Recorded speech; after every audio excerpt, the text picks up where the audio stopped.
ఏదైనా తప్పులున్నా ఏదైనా మాట్లాడకూడదు మాట్లాడినా క్షమించండి. వేదికపై ఉన్న ఎంపీపీ గారికి, ఎంపీటీసీ గారికి, కృష్ణారెడ్డి అన్నకి, అక్కకి, అందరికీ నా నమస్కారాలు.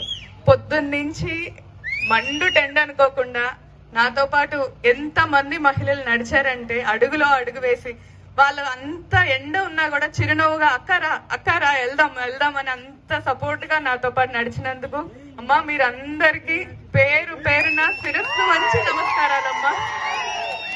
నా కష్టాన్ని కూడా పంచుకొని నాతో పాటు ప్రతి గడపకి వాళ్ళంతా ఆనందంగా మా శివన్నకు ఓటేయండి, మా కూచేపల్లికి ఓటేయండి అని చెప్తున్నారంటే అది కేవలం మావయ్య గారు ఆ రోజు దొనకొండ మండలానికి ఫస్ట్ ఆయన నాతో ఎప్పుడు అనేవారు, అమ్మ ఒక్కటే గుర్తుపెట్టుకో, దొనకొండ మండలం అనేది నా మానస పుత్రిక లాంటిది. నేను ఎప్పుడు దొనకొండ ప్రజల అభిమానాన్ని వాటికి నా జీవితాంతం రుణపడి ఉంటానమ్మా. మనందరం కూడా మన ఫ్యామిలీ మొత్తం కూచేపల్లి కుటుంబం ఎప్పుడు దొనకొండ ప్రజలకి మీ అండదండలకి మేము ఎప్పుడు జీవితాంతం రుణపడి ఉంటాము. అందరికీ చెప్తున్నాను, మామయ్య గారు చెప్పింది ఒకటే, మా కుటుంబం మాకు నేర్పించింది ఒకటే, ఆకలిలో ఉన్న వారికి కడుపు నిండా అన్నం పెట్టడం, కష్టంలో ఉన్న వారికి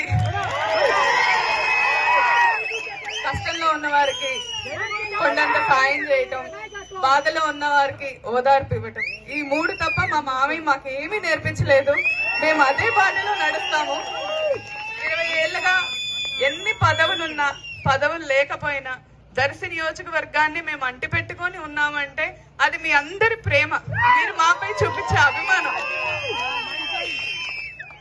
ప్రత్యక్ష పార్టీలను చూస్తున్నారు, వస్తున్నారు, వెళ్తున్నారు.